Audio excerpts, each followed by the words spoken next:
Content is king आपने सुना ही होगा, लेकिन क्या वाकई कंटेंट किंग है? जी हाँ। कीवर्ड रिसर्च हम करते हैं इसलिए कि हमें अंडरस्टैंडिंग ये हो जाए कि लोग क्या सर्च करते हैं। हमें डिमांड अंडरस्टैंड करनी होती है ताकि उसके अगेंस्ट हम कंटेंट जनरेट करें। लेकिन कंटेंट जनरेट करने पे फोकस है कि जनरेट करेंगे तो ही लोग कुछ पढ़ेंगे और पढ़ेंगे तो ही गूगल उसमें रैंक कर पाएगा। सो गूगल को इंडेक्स करने के लिए कंटेंट चाहिए। बगैर कंटेंट के गूगल वेबसाइट इंडेक्स भी नहीं कर सकता। सो इंडेक्सिंग बेसिकली होती क्या है? अगर आपने जो हमने पहले डिस्कस किया है, सो इंडेक्सिंग बेसिकली आपका कंटेंट ही इंडेक्स होता है और गूगल जब ये देखता है कि आपके कंटेंट पे क्या है वो तभी लोगों को दिखा पाता है कि जो आप सर्च कर रहे हैं वो इस वेबसाइट पे पड़ा हुआ है। इसमें हमने जरूर ये बात की कि मेटा टैग्स भी होते हैं, लेकिन मेटा टैग्स हेड सेक्शन में रह जाते हैं जो कि HTML में हमने जिक्र किया था। लेकिन ये हेड सेक्शन गूगल के लिए और ब्राउजर्स के लिए हैं। इसमें जो भी इंफॉर्मेशन होती है वो गूगल या ब्राउजर या दूसरे सर्च इंजन पिक करते हैं। हमें कंटेंट के लिए बॉडी सेक्शन देखना होता है। बॉडी में जो भी आप लिखेंगे वो पब्लिकली विजुअली लोगों को नजर आएगा, जो लोग देख सकते हैं वो कंटेंट सारा लोगों को जहां जो भी आप यहां लिखते हैं वो नजर आता है। हमें यह पता है कि सब कुछ HTML में होता है, लेकिन विजुअली जो ब्राउजर्स हैं वो HTML को दिखाते हैं तो वो उसको प्रॉपर फॉर्म में दिखाते हैं। गूगल जो करता है क्रॉल वो बेसिकली आपका कंटेंट है, और अगर आपकी वेबसाइट पे कंटेंट नहीं होगा तो वो आपको नहीं पिक कर सकेगा। बहुत बड़ा मसला लोगों को लगता है कंटेंट क्रिएट करना, क्योंकि लोगों को ये लगता है कि कंटेंट इंपॉर्टेंट नहीं है या बहुत हेक्टिक है लिखना या इन्वेस्टमेंट करना इस पर फायदा नहीं है। ये याद रखें कि अगर आप SEO करना चाहते हैं तो आपको अच्छी SEO के लिए अच्छा कंटेंट चाहिए। अच्छे कंटेंट के लिए एक और बड़ा प्रॉब्लम ये होता है कि लोगों को समझ नहीं आती कि कंटेंट होता क्या है, या उनको ये पता ही नहीं है कि कंटेंट की कितनी फॉर्म्स हैं और वो किस किस तरह से अच्छा कंटेंट लिख सकते हैं। सो कंटेंट से मुराद सिर्फ टेक्स्ट नहीं है। कंटेंट में आपका इमेजेस और वीडियोस और दूसरी चीज़ें भी शुमार होती हैं। सो अगर आप कंटेंट में सिर्फ टेक्स्ट की बात करें तो मेनली 2 सेक्शंस बनते हैं कंटेंट के, जो कि आपकी वेबसाइट के स्ट्रक्चर के मुताबिक ही होते हैं। इनमें पहला सेक्शन जो स्टैटिक कंटेंट है। स्टैटिक कंटेंट से क्या मुराद है? स्टैटिक कंटेंट वो कंटेंट होता है जो आपकी रेगुलर पेजेस के ऊपर होता है, जैसे कि होम पेज या सर्विसेज पेज या प्रोडक्ट पेज या अबाउट या कॉन्टैक्ट। ये पेज रोजाना चेंज नहीं होते। इसमें जो भी आप कंटेंट लिखते हैं वो नॉर्मली स्टैटिक रहता है। स्टैटिक से मुराद वो एक जैसा ही रहता है, उसमें ज़्यादा रद्द-बदल नहीं होती, वो चेंज नहीं होता। हाँ, आप उसको अपडेट कर सकते हैं वक्तन फवक्तन, लेकिन आप उसको रोज़ अपडेट नहीं करते हैं। आपकी जो प्रोडक्ट है वो साल पहले भी वैसी थी, वो साल बाद भी वैसी है, लेकिन अगर आपने चेंज किया तो मे बी आप 1 साल बाद या कुछ महीनों बाद आप उसको अपडेट कर सकते हैं। सो स्टैटिक कंटेंट में आपका रेगुलर कंटेंट आता है, लेकिन डिजिटल में हमारे पास एक अपॉर्चुनिटी ये भी है कि हम रेगुलरली अपने आर्टिकल लिख सकते हैं, जिसको हम ब्लॉग बोलते हैं। तो ये ब्लॉग कंटेंट जो है ये बेसिकली आपके आर्टिकल्स होते हैं, और इन आर्टिकल्स की डिफरेंट फॉर्म हो सकती है। उन आर्टिकल्स में क्या क्या पॉसिबल है? फॉर एग्जांपल, आप आर्टिकल लिखना चाहें तो आप यूजफुल आर्टिकल लिख सकते हैं। अगर हम मिसाल लें मोबाइल स्टोर की, तो मोबाइल स्टोर में अगर मैं मोबाइल स्टोर चला रहा हूं और मैं चाहता हूं कि मेरे पर रेगुलर ऑडियंस आती रहे, तो मैं चाहूंगा कि मैं रेगुलर कंटेंट क्रिएट करता रहूं। उसमें बहुत कंटेंट तो स्टैटिक कंटेंट रहेगा। फॉर एग्जांपल, कोई मोबाइल फोन लॉन्च हुआ या कोई नई मोबाइल की कंपनी आई है, तो उसके ऊपर हमने जो भी पेजेस बनाए उसके ऊपर मैंने कंटेंट जो लिखा वो वही का वही रहेगा।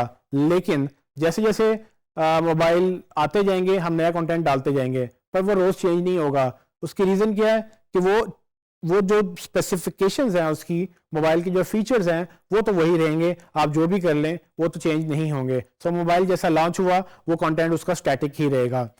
हालांकि मेरे पास ये अपॉर्चुनिटी है कि मैं रोजाना एक आर्टिकल लिख सकता हूं, या मैं हर हफ्ते एक आर्टिकल लिख सकता हूं उन्हीं मोबाइल्स के बारे में, लेकिन डिफरेंट एंगल से। वो कैसे पॉसिबल है? लेट्स सपोज, जैसे कि मैं लोगों को बताना चाहता हूं कि टॉप 10 मोबाइल पाकिस्तान में कौन से हैं। मैं हर महीने अगर एक लिस्ट लिखना शुरू कर दूं कि top 10 mobiles of the month, या मैं हर हफ्ते लिखना शुरू कर दूं टॉप 10 मोबाइल्स या top 5 mobiles of the week, so उससे क्या होगा कि मैं कंटेंट क्रिएट करता चला जाऊंगा, और ये कंटेंट डायनामिक कंटेंट है, यानी कि इसकी लाइफ बढ़ भी सकती है, ये लाइफ इसकी कम भी हो सकती है। लेकिन इसको आप स्टैटिक कंटेंट इस तरह से नहीं कह सकते, क्योंकि ब्लॉग कंटेंट जो है वो नॉर्मली स्टैटिक नहीं रहता, ब्लॉग आपका डायनामिक रहता है। हाँ, ये भी पॉसिबल है कि अगर आप top 10 products of the month या टॉप 10 फोन्स ऑफ जून जुलाई या किसी भी महीने के आप लिखेंगे, तो उस महीने के लिए वो कंटेंट चेंज नहीं होगा, लेकिन नेक्स्ट जब आर्टिकल लिखेंगे तो ऑटोमेटिकली अपडेट हो गया। सो ब्लॉग को आप डायनामिक कंटेंट के तौर पे लेंगे। ब्लॉग डायनामिक होता है, वो रोजाना चेंज भी हो सकता है, वो जितनी फ्रीक्वेंसी से आप चेंज करना चाहें वो दिन में 10 दफा भी चेंज हो सकता है। सो मिसाल लेते हैं, अगर न्यूज़ अखबारों की अगर आप देखें तो न्यूज़पेपर्स की जो वेबसाइट है उसमें दिन में बहुत ज़्यादा खबरें बहुत तेज़ी से आती हैं। सो वो कंटेंट पूरे का पूरा चेंज होता रहता है। उसमें स्टैटिक कंटेंट बहुत कम है। स्टैटिक कंटेंट कम इसलिए है क्योंकि वो कोई बिजनेस नहीं है जो कोई चीज़ बेच रहा हो, वो उनका काम ही न्यूज़ है और न्यूज़ ही उनकी प्रोडक्ट है। तो न्यूज़ रोज़ चेंज हो रही है तो वो रोज़ नया अपडेट हो रहा है। सो आपने बस ये ध्यान में रखना है कि आपने कंटेंट अपनी वेबसाइट के लिए किस तरह से लिखना है, क्योंकि कंटेंट वेरी करता है बिजनेस टू बिजनेस। उसमें आप स्टैटिक कंटेंट भी लिख सकते हैं, उसके बाद आप डायनेमिक कंटेंट पे जा सकते हैं जिसमें आप ब्लॉग्स के ऊपर जा सकते हैं, या मजीद कंटेंट यानी कि इमेजेस और वीडियोस भी क्रिएट कर सकते हैं। तो जैसे जैसे आप कंटेंट क्रिएट करेंगे गूगल आपको ज़्यादा इंडेक्स कर पाएगा और आपके ज़्यादा पेजेस को ऊपर दिखा पाएगा। सो एक और एग्जांपल मैं आपको देता हूँ। अक्सर लोग कहते हैं कि जी हम न्यूज़ मीडिया को हायर करेंगे या पीआर फर्म्स को हायर करेंगे अपनी इंफॉर्मेशन अखबारों में छपवाने के लिए। अक्सर आपने देखा होगा आपके क्लाइंट्स के साथ या आपके साथ कि आपको अखबार वालों को या उनको न्यूज़ वालों को आपको बुलाना पड़ता है और आप फिर उनको कभी एक्सपेक्ट करते हैं कि शायद वो आपकी खबर लगा दें, लेकिन आप ऐसा क्यों नहीं करते कि आप अपनी कंपनी की खबर खुद लगाएं अपने ही ब्लॉग पे। आप एक सेक्शन बना लें न्यूज़ का या कंपनी न्यूज़ का, आप उसमें जो भी आपकी कंपनी में एक्टिविटी हुई, किसी की बर्थडे हुई, आपने कोई ट्रेनिंग ऑर्गेनाइज करवाई, आपने कहीं ट्रिप किया या आपने कोई प्रमोशन दी या कुछ भी, आपकी टीम आपका असासा है जो बेसिकली अगर आप उसको प्रमोट करना चाहें तो आपके पास न्यूज़ सेक्शन एक बेहतरीन सेक्शन है जहां पर आप उनके इंटरव्यू कर सकते हैं, आप उनकी कामों की तारीफ कर सकते हैं, आप अपने क्लाइंट्स को ये बता सकते हैं कि हम किस तरह से अपने काम को लेते हैं और किस तरह से हम अपने काम को बेहतर करते हैं। सो ये डिफरेंट अंदाज हैं जिसमें आप कंटेंट लिख सकते हैं। इसकी अगर आप डेप्थ में जाएंगे तो आपको बेशुमार टॉपिक मिलेंगे, लेकिन मैं चाहता था कि आपको कुछ अपडेट्स बताऊं कि किस तरह से लोग फंस जाते हैं कि कंटेंट हम क्या लिखें, कैसे लिखें, समझ नहीं आती। लेकिन कंटेंट की बहुत सारी एग्जांपल्स हैं जो आप लिख सकते हैं और ये एक बहाना होता है गूगल को दोबारा अपने वेबसाइट पे बुलाने का और लोगों को ज़्यादा कंटेंट दिखाने का।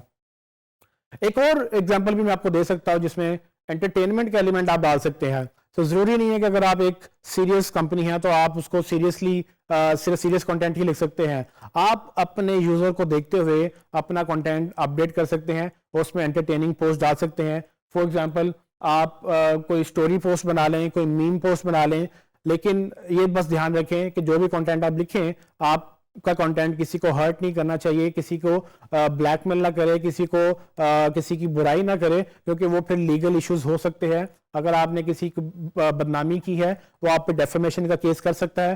डेफेमेशन बेसिकली एक लीगल टर्म है जिसमें अगर आप किसी की बदनामी करते हैं और अगर वो उसका नुकसान हो सकता है तो आपसे चार्जेस क्लेम कर सकता है। सो कंटेंट लिखने में आपके पास पूरी आज़ादी है, आप हर तरह से हर एंगल से कंटेंट लिख सकते हैं और बल्कि आपको लिखना चाहिए, क्योंकि जब आप ट्राई करेंगे तभी आपको पता चलेगा कि आपकी ऑडियंस क्या पसंद करती है। सिर्फ एक चीज़ का ख्याल रखना है कि आपने किसी का नुकसान नहीं करना, कि आपकी बात से किसी की बुराई ना हो। अगर आपने करनी भी है किसी की तरह से बात तो आप डायरेक्ट किसी को हिट ना करें, आप एक जनरल टर्म में बात करेंगे और आप ये है कि कंटेंट लिखेंगे तो उस पर आपको नुकसान नहीं होगा।